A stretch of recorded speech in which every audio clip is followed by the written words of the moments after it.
Howdy, partner. Cheers.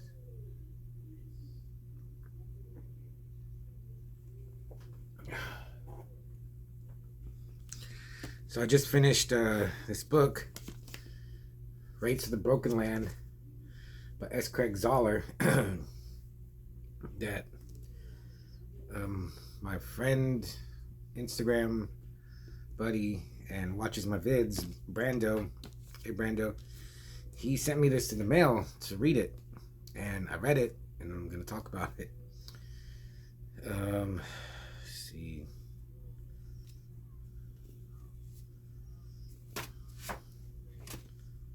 It doesn't have the... Anyway, these two sisters get kidnapped and taken to Mexico to be used as sex workers in a sex worker house, and their father, two brothers, the father's old partner in crime, and two other people go to rescue them, but they need someone who can speak Spanish fluently. So they put a telegram out, like anyone, but they have to be like they call them a dandy.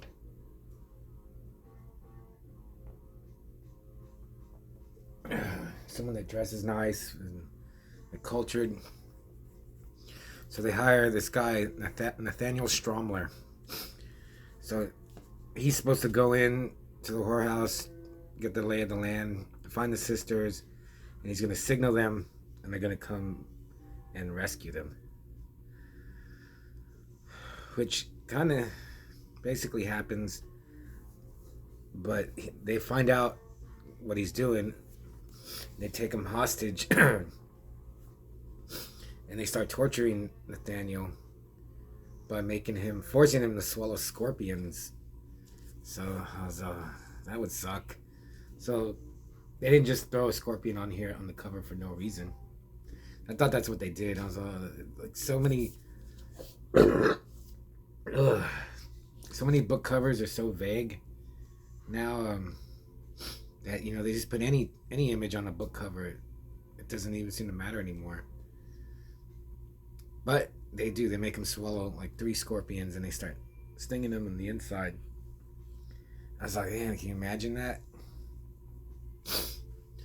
But the father and the brothers, they do storm the whorehouse. It's like in a cave down, but they successfully rescue the daughters and sisters, and they get Nathaniel, and they bug out of there, and they kill like all the bad guys. Well, people at the whorehouses, they kill their horses, like shooting them, and the guys throwing like dynamite at them, blowing them up. And that was pretty rough.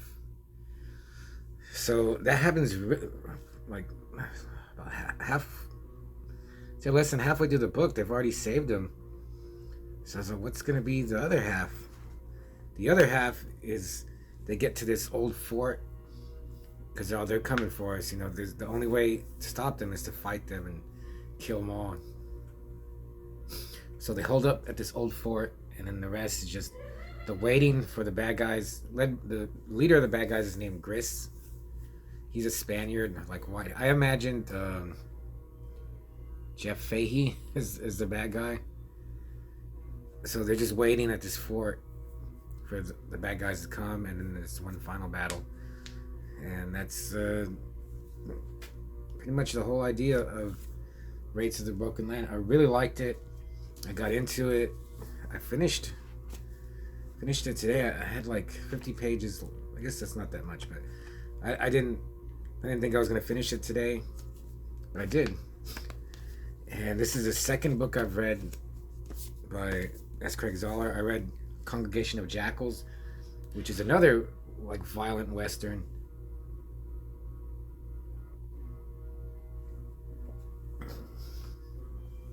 Kind of like really similar, but they're both so good, it doesn't matter.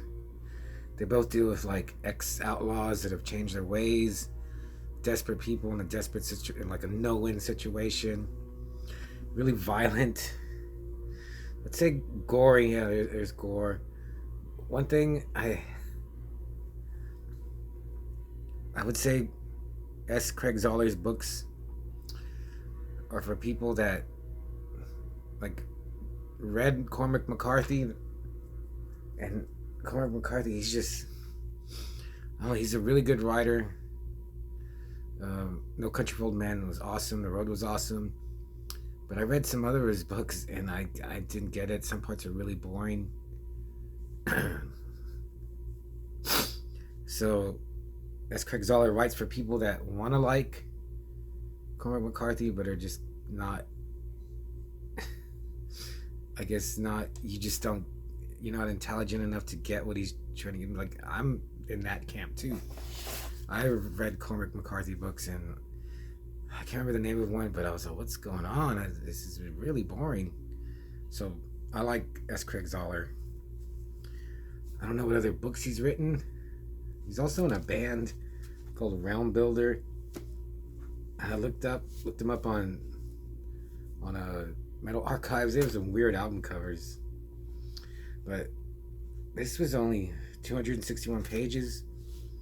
It took me about a week to read it.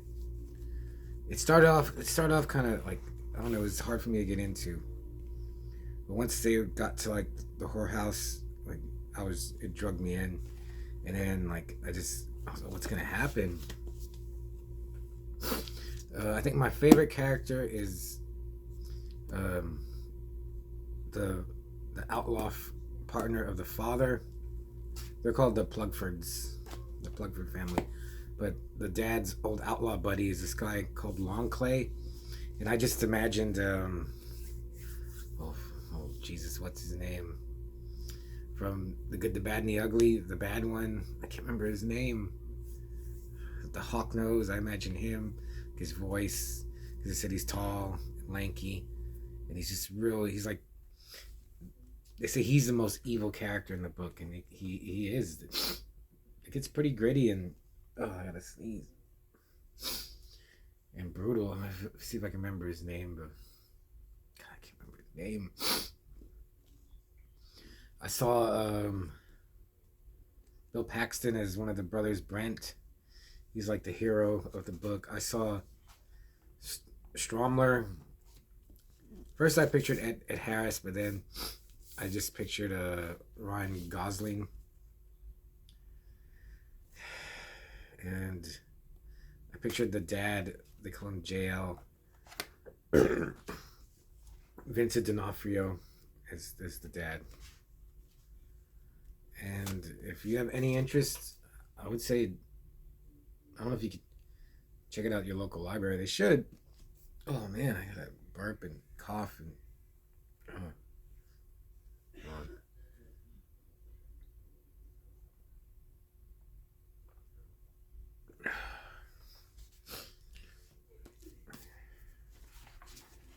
See, yeah, he's really definitely has his own style of writing.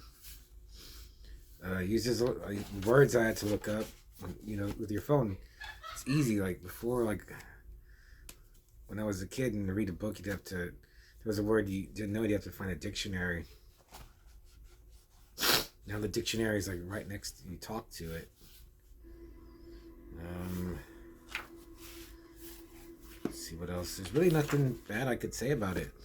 Maybe not enough character development, but you don't really need. I mean, there is actually. There's none for like Longclay.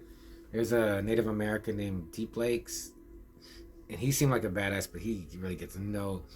He's just like a silent killer, like lurking out in the periphery of, like helping the good guys. But you don't get to the, except that they threw him in a fire when he was a baby.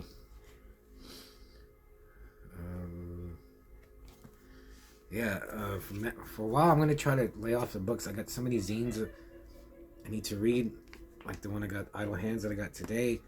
And it shouldn't take too long. But Wraiths of the Broken Lands, I would give it 4 out of 5. It was really good. The only thing, I can't see it being made into a movie. Or I don't think it should.